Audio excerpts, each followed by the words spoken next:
আলহামদুলিল্লাহি রাব্বিল আলামিন ওয়াসসালাতু ওয়াসসালামু আলা সাইয়্যিদিল মুরসালিন আম্মা বা'দ ফাআউযু বিল্লাহি মিনাশ শাইতানির রাজীম বিসমিল্লাহির রহমানির রহিম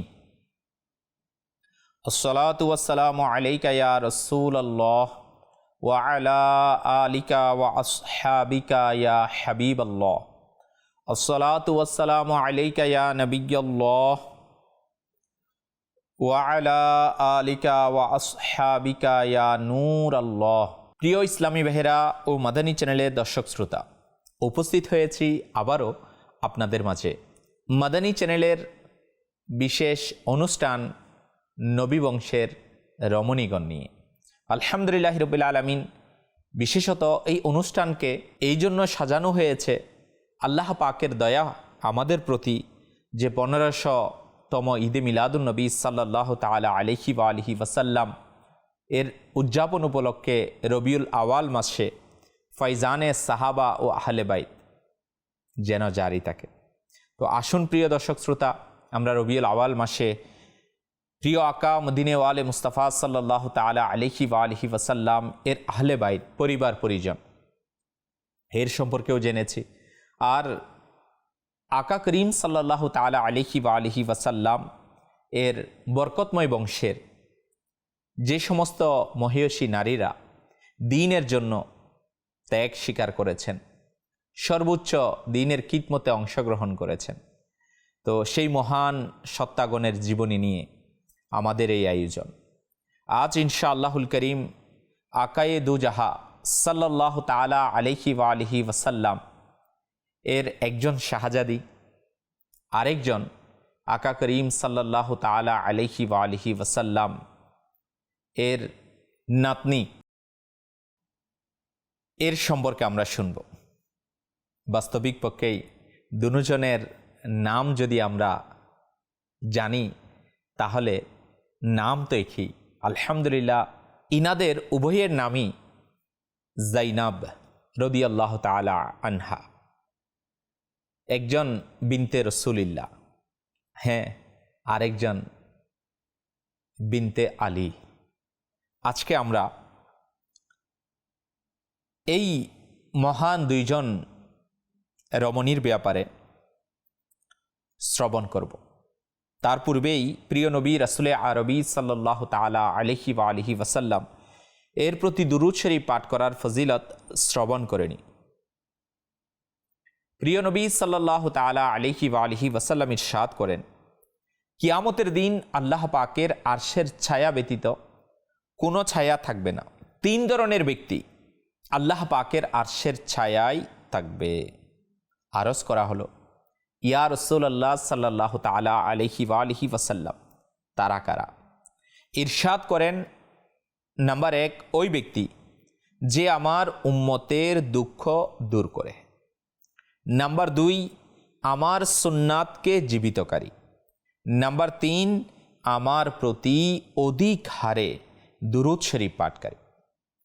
প্রিয় দর্শক শ্রোতা, আসুন আমরাও একবার মহব্বত সহকারে দুরূদ শরীফ পাঠ করে নিই।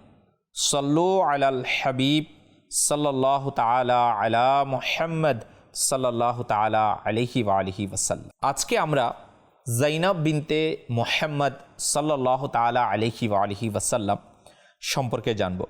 আজকের আলোচনায় আমরা হযরত বিবি জাইনাব রাদিয়াল্লাহু তাআলা আনহা এর ধৈর্য ও ত্যাগ, স্বামীর কারাবাস, হিজরতের কষ্টকর ঘটনা, ইন্তিকাল এবং দাম্পত্য জীবনে ধৈর্য ও দ্বীনের প্রতি অটলতা সম্পর্কে জানার সৌভাগ্য অর্জন করব, যাতে আমাদের জন্য শিক্ষণীয় অনেক কিছু রয়েছে।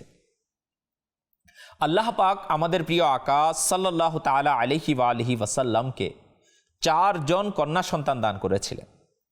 তাদের মধ্যে সবচাইতে বড় কন্যা হলেন উম্মুল মুমিনিন সাইয়্যিদাতুনা খাদিজাতুল কুবরা রাদিয়াল্লাহু তাআলা আনহা এর কন্যা হযরত জাইনাব রাদিয়াল্লাহু তাআলা আনহা।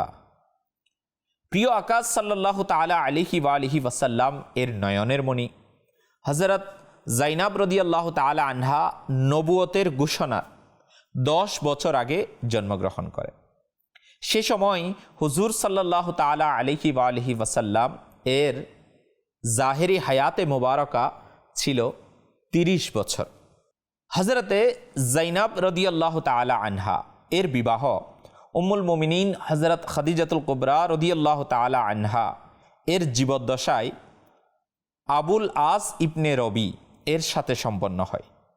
তিনি ছিলেন হজরত খাদিজা রাদিয়াল্লাহু তাআলা আনহা এর সহোদরা বোন হজরত হালা বিনতে কুয়াইলিদ এর পুত্র।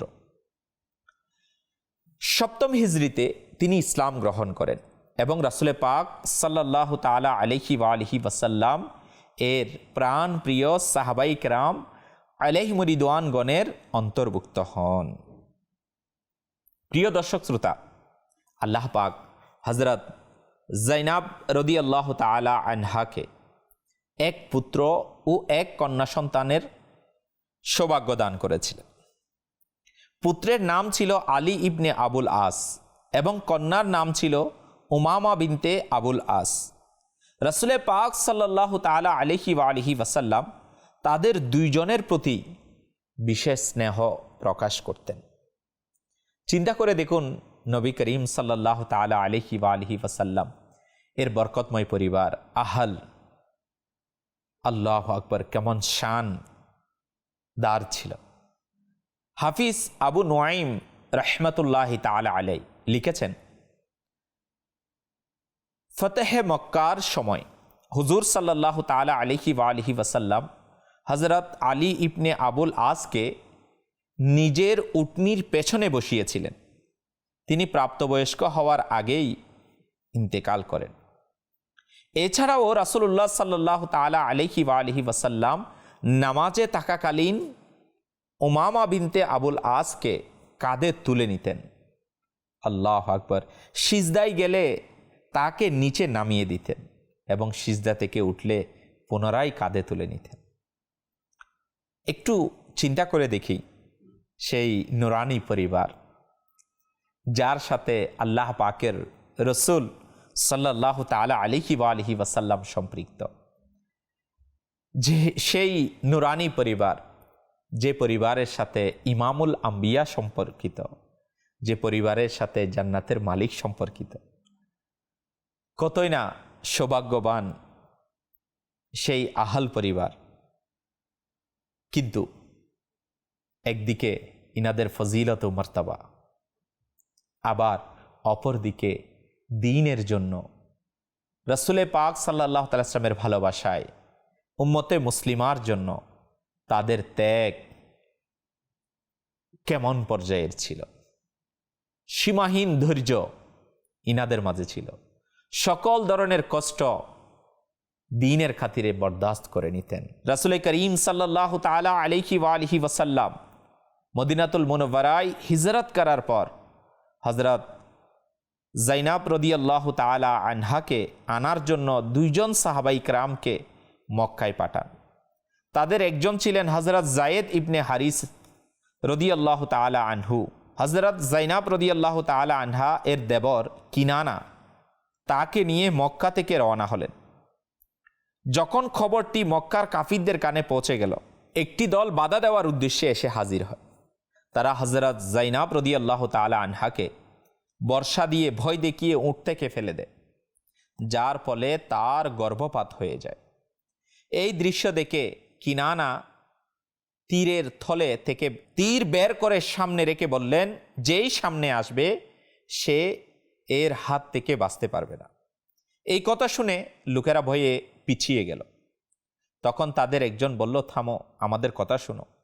মুহাম্মদ সাল্লাল্লাহু তাআলা আলাইহি ওয়া আলিহি ওয়াসাল্লামের কন্যাকে দ্বীনের আলোয় নিয়ে গেলে তা আমাদের দুর্বলতার প্রমাণ হবে। তাছাড়া তার কন্যাকে আটকিয়ে রাখায় আমাদের কোনো লাভ নেই।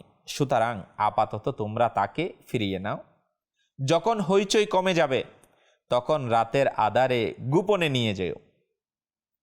কিনানা এই প্রস্তাব মেনে নিলেন এবং তাকে পুনরায় ফিরিয়ে দিলেন। কয়েকদিন পর এক রাতে হযরত যায়েদ ইবনে হারিস রাদিয়াল্লাহু তাআলা আনহু এবং তার সাথীর কাছে পৌঁছে দিলেন। তারা তাকে সর্বোচ্চ আদব ও সম্মানের সাথে রাসূল পাক সাল্লাল্লাহু তাআলা আলাইহি ওয়া আলিহি ওয়াসাল্লাম এর নিকট মদিনাতুল মুনাওয়ারায় নিয়ে আসলেন। প্রিয় দর্শক শ্রোতা, প্রিয় আকাশ সাল্লাল্লাহু তাআলা আলাইহি ওয়া আলিহি ওয়াসাল্লাম বিবি জাইনাব রাদিয়াল্লাহু তাআলা আনহাকে কেমন ভালোবাসতেন। আল্লাহু আকবার। যখন ইনার ইন্তেকাল হয়ে গেল, ইন্তেকালের পর রাসূলুল্লাহ সাল্লাল্লাহু তাআলা আলাইহি ওয়া আলিহি ওয়াসাল্লাম তার কবরের মধ্যে নামলেন। তখন হুজুর মর্মাহত ও উদ্বিগ্ন ছিলেন। পরে যখন বাইরে বেরিয়ে এলেন, তখন সেই দুঃখ এবং উদ্বেগের চিহ্ন আর ছিল না। হুজুর সাল্লাল্লাহু তাআলা আলাইহি ওয়া আলিহি ওয়াসাল্লাম ইরশাদ করলেন, আমার মনে জাইনাবের দুর্বলতার, অক্ষমতার কথা এলো, তাই আমি আল্লাহ পাকের দরবারে দোয়া করলাম যেন তার কবরের সংকীর্ণতা ও দুঃখ কষ্ট লাঘব হয়। আল্লাহ পাক তা কবুল করলেন এবং তার জন্য তা সহজ করে দিলেন। প্রিয় দর্শক শ্রোতা, হযরত জাইনাব রাদিয়াল্লাহু তাআলা আনহাকে আল্লাহ তাআলার পথে কত কষ্ট সহ্য করতে হয়েছে, আর তার এই দুঃখের মাধ্যমে তার আব্বাজান হুজুর সরদারে কায়নাত সাল্লাল্লাহু তাআলা আলাইহি ওয়া আলিহি ওয়াসাল্লামকে কতটা কষ্ট দেওয়া হয়েছে। একটি মেয়ের দুঃখ বাবা মায়ের জন্য কতটা যন্ত্রণাদায়ক তা মেয়ের বাবা ও মায়েরাই ভালো বোঝেন। কিন্তু এই সমস্ত কষ্ট ও বিপদের পরও রাসূলুল্লাহ সাল্লাল্লাহু তাআলা আলাইহি ওয়া আলিহি ওয়াসাল্লাম দ্বীনের দাওয়াত, ইসলামের পয়গাম পৌঁছানো ও প্রসারে বিন্দুমাত্র পিছপা হননি। আর প্রিয় নবীর শাহজাদি হযরত জাইনাব রাদিয়াল্লাহু তাআলা আনহাও কোনো দুর্বলতা প্রদর্শন করেননি, যা তার প্রিয় পিতাকে দুঃখিত করতে পারত। প্রিয় দর্শক শ্রোতা, আমাদেরও উচিত দ্বীনি বিষয়গুলোতে নিজেদের পিতামাতার সহায়ক হওয়া, আর পিতামাতারও উচিত দ্বীনের ক্ষেত্রে সন্তানকে নিজের দুর্বলতা বানিয়ে না ফেলা। আজকে যদি আমরা আমাদের সমাজে দেখি, অনেক মা, অনেক বাবা যখন দ্বীনি বিষয় চলে আসে, পেরেশানি, মুসিবত, ভয়, তখন আর দ্বীনের কাছে পাঠায় না, তখন আর কোরআনে পাক শিকার প্রতি উৎসাহী হয় না, তখন দ্বীনের খিদমতে লাগাতে চায় না। অনেক বাবাও এমন আছে, হয়তো সন্তানের সামান্য পেরেশানি, অসুস্থতা, বিপদ, পড়াশোনা, অনেক কিছুর অজুহাতে দ্বীনের কাজকে ছেড়ে দেয়, দ্বীন থেকে দূরে সরে যায়। তাদের জন্য অনেক বড় শিক্ষা বিবি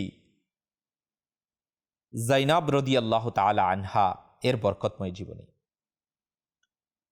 তাই আমাদের উচিত দ্বীনের ক্ষেত্রে সন্তানকে নিজের দুর্বলতা বানানো যাবে না, বরং সব পরিস্থিতিতে দ্বীনকে, ইসলামকে, যা আমাদের মুক্তি ও সাফল্যের একমাত্র ও দৃঢ় মাধ্যম, সবচাইতে বেশি গুরুত্ব এটাকে দেওয়া চাই, দ্বীনকে দেওয়া চাই, ইসলামকে দেওয়া চাই। আজকে আমরা যদি আমাদের প্রায়োরিটিগুলো সেট করি, জবকে আগে প্রায়োরিটি দিই, বিজনেসকে আগে প্রায়োরিটি দিই, আমাকে ফেমাস হওয়া, এটাকে আগে প্রায়োরিটি দিই, একটু এটা তো চিন্তা করি কোনটার মধ্যে দ্বীনের ফায়দা, কোনটার মধ্যে দ্বীনের উন্নতি, কোনটার মধ্যে আমার নবীর সুন্নতের প্রচার ও প্রসার বেশি। আজকে আমরা ওইটা আমাদের জেহেনে থাকে না। আজকে আমাদের মন মানসিকতার মধ্যে কোনটাতে টাকা বেশি, কোনটাতে মাল বেশি, কোনটাতে ক্ষমতা বেশি, সেটা দ্বীনের ভিতর হোক, সেটা দ্বীনের বাহিরে হোক, বাস আমার লাগবে এটা। আল্লাহ তাআলা আমাদেরকে বুঝার তৌফিক দান করুন। প্রিয় দর্শক শ্রোতা, আমরা শ্রবণ করছিলাম বিবি জাইনাব রাদিয়াল্লাহু তাআলা আনহা প্রিয় নবী সাল্লাল্লাহু তাআলা আলাইহি ওয়া আলিহি ওয়াসাল্লাম এর শাহজাদিদের মধ্যে বড় ছিলেন। নবুয়ত ঘোষণার 10 বছর পূর্বে তিনি রাদিয়াল্লাহু তাআলা আনহা দুনিয়াতে আসেন। তিনি ইসলামের প্রাথমিক যুগেই মুসলমান হয়ে গিয়েছিলেন এবং বদরের যুদ্ধের পর রাসূল পাক সাল্লাল্লাহু তাআলা আলাইহি ওয়া আলিহি ওয়াসাল্লাম তাকে মক্কায়ে মুকাররমা থেকে ডেকে এনেছিলেন, আর তিনি হিজরত করে মক্কা মুকাররমা থেকে মদিনাতুল মুনাওয়ারায় চলে আসেন। নবুয়ত ঘোষণার পূর্বেই তার বিবাহ তার খালাতো ভাই আবুল আস বিন রাবি এর সাথে হয়ে গিয়েছিল। আবুল আস হজরত বিবি খাদিজাতুল কুবরা রাদিয়াল্লাহু তাআলা আনহা এর বোন হজরত হালা রাদিয়াল্লাহু তাআলা আনহা এর ছেলে ছিল। রাসূলে পাক সাল্লাল্লাহু তাআলা আলাইহি ওয়া আলিহি ওয়াসাল্লাম হজরত খাদিজা রাদিয়াল্লাহু তাআলা আনহা এর সুপারিশে হজরত জাইনাব রাদিয়াল্লাহু তাআলা আনহা এর বিবাহ আবুল আস এর সাথে দিয়েছিলেন। হজরত জাইনাব তো মুসলমান হয়ে গিয়েছিলেন, কিন্তু আবুল আস কুফর ও শিরকে অটল ছিল। একটু চিন্তা করুন কেমন পরীক্ষা ছিল। দ্বিতীয় হিজরির রমজানে যখন আবুল আস বদরের যুদ্ধে গ্রেপ্তার হয়ে মদিনায় এসেছিল, ততদিন পর্যন্ত হজরত জাইনাব রাদিয়াল্লাহু তাআলা আনহা মুসলমান হওয়ার পরও মক্কায়ে মুকাররমায় অবস্থান করছিলেন। অতএব আবুল আসকে মুক্ত করার জন্য তিনি মদিনাতুল মুনাওয়ারায় নিজের ওই হাঁড়িটি পাঠিয়েছিলেন, যা তার মা হজরত খাদিজাতুল কুবরা রাদিয়াল্লাহু তাআলা আনহা বিয়ের সময় উপহার হিসাবে দিয়েছিল। সেই হাঁড়িটি রাসূলে পাক সাল্লাল্লাহু তাআলা আলাইহি ওয়া আলিহি ওয়াসাল্লাম এর ইঙ্গিত পেয়ে সাহাবায়ে কেরাম আলাইহিমুর রিদওয়ানগণ হজরত জাইনাব রাদিয়াল্লাহু তাআলা আনহাকে ফিরিয়ে দিয়েছিলেন। এবং প্রিয় নবী সাল্লাল্লাহু তাআলা আলাইহি ওয়া আলিহি ওয়াসাল্লাম আবুল আস থেকে এই ওয়াদা নিয়ে মুক্তি দিয়েছিলেন যে সে মক্কায় পৌঁছে হজরত জাইনাব রাদিয়াল্লাহু তাআলা আনহাকে মদিনা তৈয়বায় পাঠিয়ে দিবেন। সুতরাং আবুল আস নিজের ওয়াদা অনুযায়ী হজরত জাইনাব রাদিয়াল্লাহু তাআলা আনহাকে নিজের ভাই কানানার তত্ত্বাবধানে বতনে ইয়াজাজ পর্যন্ত পাঠিয়ে দিলেন। এদিকে প্রিয় নবী হুজুরে পুন্নূর সাল্লাল্লাহু তাআলা আলাইহি ওয়া আলিহি ওয়াসাল্লাম হজরত জাইদ বিন হারিসা রাদিয়াল্লাহু তাআলা আনহুকে একজন আনসারীর সাথে পূর্বেই বতনে ইয়াজাজে পাঠিয়ে দিয়েছিলেন। অতএব তারা উভয়েই বতনে ইয়াজাজে থেকে নিজেদের তত্ত্বাবধানে হজরত জাইনাব রাদিয়াল্লাহু তাআলা আনহাকে মদিনাতুল মুনাওয়ারায় নিয়ে আসেন। আমরা এটা পূর্বেই জেনেছিলাম যে যখন বিবি জাইনাব রাদিয়াল্লাহু তাআলা আনহাকে নিয়ে আসা হচ্ছিল, সে সময় মক্কার কাফিররা বর্ষার ভয় দেখিয়ে বিবি জাইনাবকে উট থেকে নিচে ফেলে দিলেন, যার কারণে ওখানেই ওনার গর্ভপাত হয়ে গিয়েছিল। প্রিয় দর্শক শ্রোতা, হজরত জাইনাব রাদিয়াল্লাহু তাআলা আনহা এর হিজরত করার সময় এই যন্ত্রণাদায়ক বিপদ আসার কারণে হুজুর সাল্লাল্লাহু তাআলা আলাইহি ওয়া আলিহি ওয়াসাল্লাম তার ফজিলত সম্পর্কে এরূপ ইরশাদ করেন, সে আমার কন্যাদের মাঝে অনেক বেশি ফজিলত সম্পন্ন, কেননা আমার দিকে হিজরত করাতে বড় বিপদের সম্মুখীন হয়েছেন। এরপর আবুল আস সপ্তম হিজরির মুহররম মাসে মুসলমান হয়ে মক্কায়ে মুকাররমা থেকে মদিনাতুল মুনাওয়ারায় হিজরত করে চলে আসেন এবং হজরত জাইনাব রাদিয়াল্লাহু তাআলা আনহা এর সাথে থাকতে লাগলেন। প্রিয় দর্শক শ্রোতা, অষ্টম হিজরিতে হজরত জাইনাব রাদিয়াল্লাহু তাআলা আনহা এর ওফাত হয়ে যায়। আল্লাহ পাক এর কেমন দয়া ছিল ইনাদের প্রতি। স্বামী বন্দী কারাগারে, স্ত্রী আমার নবীর গোলামি কবুল করে নিয়েছে, স্বামী কবুল করে নেয়। আর এই কঠিন পরিস্থিতিতে হিজরত করেছেন, আমার নবীর দরবারে হাজির হয়ে গেছেন। আর আল্লাহ পাকের এতগুলো পরীক্ষা ইনাদের ছিল, এতগুলো কুরবানি দেওয়ার সৌভাগ্য ইনাদেরকে দান করেছেন। আর আল্লাহ পাক দয়াও কেমন করেছেন, শেষ পর্যন্ত আবুল আস রাদিয়াল্লাহু তাআলা আনহু ইসলাম কবুল করে আমার নবীর সাহাবার মর্যাদা অর্জন করেছিলেন। এটা তো প্রিয় আকাশ সাল্লাল্লাহু তাআলা আলাইহি ওয়া আলিহি ওয়াসাল্লাম এর কন্যা শাহজাদি বিবি জাইনাব রাদিয়াল্লাহু তাআলা আনহার কথা। অপরদিকে যদি আমরা দেখি আরেক জাইনাব, যিনি ছিলেন মওলা আলী শেরে খুদা রাদিয়াল্লাহু তাআলা আনহুর শাহজাদি, যিনি কারবালার কিয়ামত সদৃশ মর্মান্তিক ঘটনায় হযরত সাইয়্যিদাতুনা বিবি জাইনাব রাদিয়াল্লাহু তাআলা আনহাকে শাহাদাতের সুদা পান করতে হয়েছে। কারবালার প্রান্তরে হযরতে সাইয়্যিদাতুনা বিবি জাইনাব রাদিয়াল্লাহু তাআলা আনহা, যিনি মওলা আলী শেরে খুদা রাদিয়াল্লাহু তাআলা আনহুর শাহজাদি আর প্রিয় নবী রাসূলে আরবি সাল্লাল্লাহু তাআলা আলাইহি ওয়া আলিহি ওয়াসাল্লামের নাতনি, ইনি দুই পুত্র, নিজের ভাতিজা এমনকি প্রাণের চেয়েও প্রিয় ভাই ইমামে হুসাইন রাদিয়াল্লাহু তাআলা আনহুকে শাহাদাতের শিরোপা অর্জন করতে দেখেছেন। তবুও তিনি এক মুহূর্তের জন্য অধৈর্যের পরিচয় দেননি। নিজের দুই পুত্র শহীদ কারবালার ময়দানে, নিজের ভাতিজা এমনকি প্রাণের চেয়েও প্রিয় ভাই ইমামে হুসাইন রাদিয়াল্লাহু তাআলা আনহু শাহাদাতের সুদা পান করেছেন, সেটা নিজের চোখে অবলোকন করেছেন। তবুও তিনি এক মুহূর্তের জন্য অধৈর্যের পরিচয় দেননি এবং তার দৃঢ়তার পদক্ষেপে বিন্দুমাত্র কম্পন আসেনি, যেন তিনি ধৈর্যের এক বিশাল পর্বত, যাকে বেদনা ও দুঃখের কোনো ঝড়ই তার স্থিরতা থেকে তাকে টলাতে পারেনি। কঠিন সময়ে এইসব পবিত্র ব্যক্তিত্বদের কষ্টের ঘটনা স্মরণ করলেও ধৈর্য ধারণ করা সহজ হয়ে যায়। হ্যাঁ, একবার এক ইয়াজিদি কারবালার বাহ্যিক জয়কে নিজের বিজয়ের প্রমাণ হিসাবে দেখিয়ে ইঙ্গিতপূর্ণ